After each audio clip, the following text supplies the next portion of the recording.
Hello everybody, and welcome back once again to Gaza Goji YT, where today I'm doing something a little bit unconventional on this YouTube channel. A what if video. And not just any monster vs what if or Jurassic Park / Jurassic World what if like Goji Guy and Goji Center, but rather a great hybrid war what if. And so without any further ado, let's begin. Starting off with the first what if scenario, Tyrannoceratops barbaricus versus Yamabrontorax maximus. There can only be one.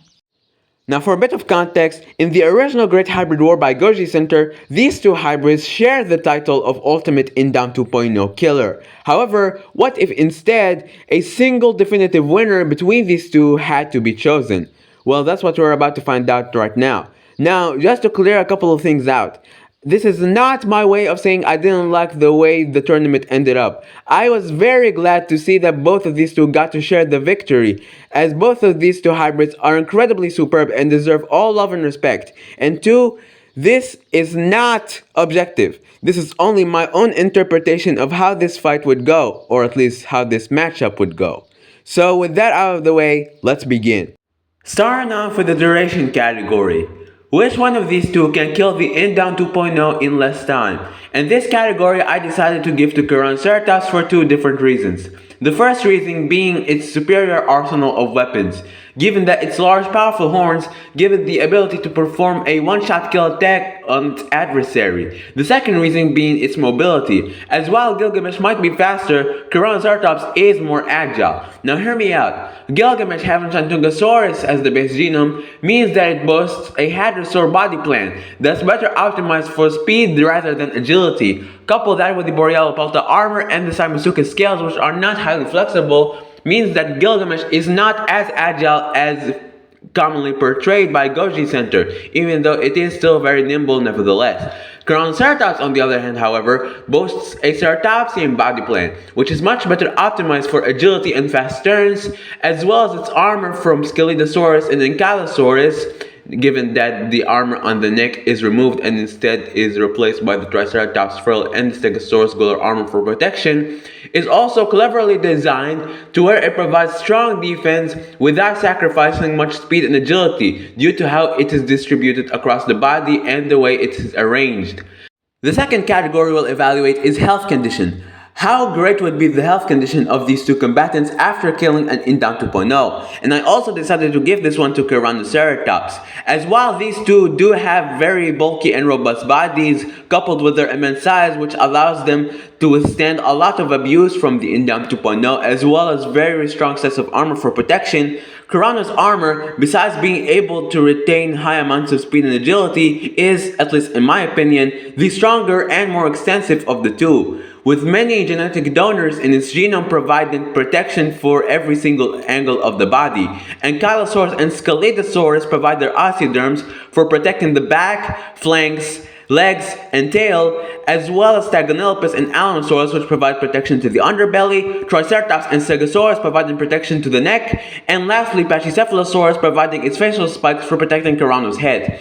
All that coupled with Mexican beaded lizard for filling in the gaps between the armor plates of this hybrid with osteoderm-like scales that are more flexible than those of Simosuchus present in Gilgamesh's genome, as well as the Gothite enrichments from the common limpet reinforcing the armor plates, making them all the more stronger. And to top it all off, the immune system of the Mexican beaded lizard provides protection against the Indown 2.0 shrew venom, making it a very well defended fortress that, coupled with its ability to kill the Indown 2.0 nearly instantly, makes it pretty much impossible for the Indown 2.0 to land any meaningful damage on Tyrannoceratops. In contrast, Gilgamesh, while also very well defended and can withstand a lot of abuse, is not as well as protected as Tyrannoceratops, given that its Simosuchus scales are not entirely impervious to the Indown 2.0's bites and slashes, and given that the latter is the more agile of the two, even though Gilgamesh does rival it in terms of speed if not exceeding it in that matter,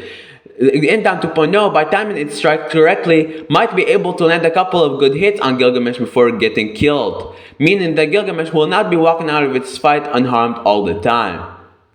The third category to evaluate is battle IQ. How intelligent are these two combatants and how well can they adapt to the Indam 2.0 strategies? Now Yamabrontorax takes this one with ease, as not only does its genome warrant greater cognitive capacity than Kurano's genome, but even in its fighting style, Yamabrontorax demonstrates greater finesse in comparison to its horned partner, reflecting its greater cognitive capabilities. And lastly, win frequency. How many times out of 10 can these two combatants win over the Indam 2.0?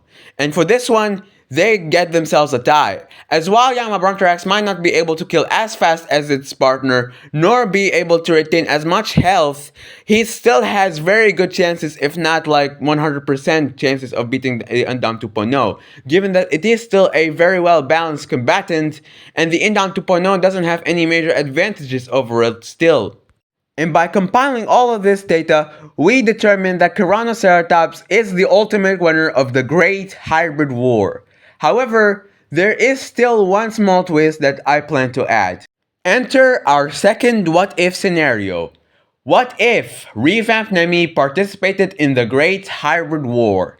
For those who don't know what Revamped Nemi is or how different it is from the original Nemi, click off this video and go watch this one, as it contains all the data you need to know about Revamped Nemi. And for those who did watch it, let's see whether or not this new and improved form will now give Nemi a true shot at winning the Great Hybrid War. Starting off with his first matchup against Monstrotherium Brutalis, and this time, Nemi sweeps!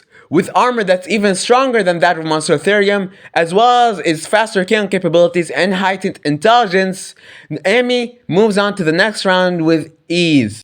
For the round of 8, Nemi will have to go up against Armatis Gigantes, and given its ability to press the attack much more easily with some of the most powerful weapons in the entire Final 16 tournament, as well as its far greater intelligence in comparison to its sauropod comrade, as well as its stronger armor set that provides complete protection to Nemi's entire body against any attack from the Indam 2.0, Nemi clean sweeps once again as he moves on to the semifinals.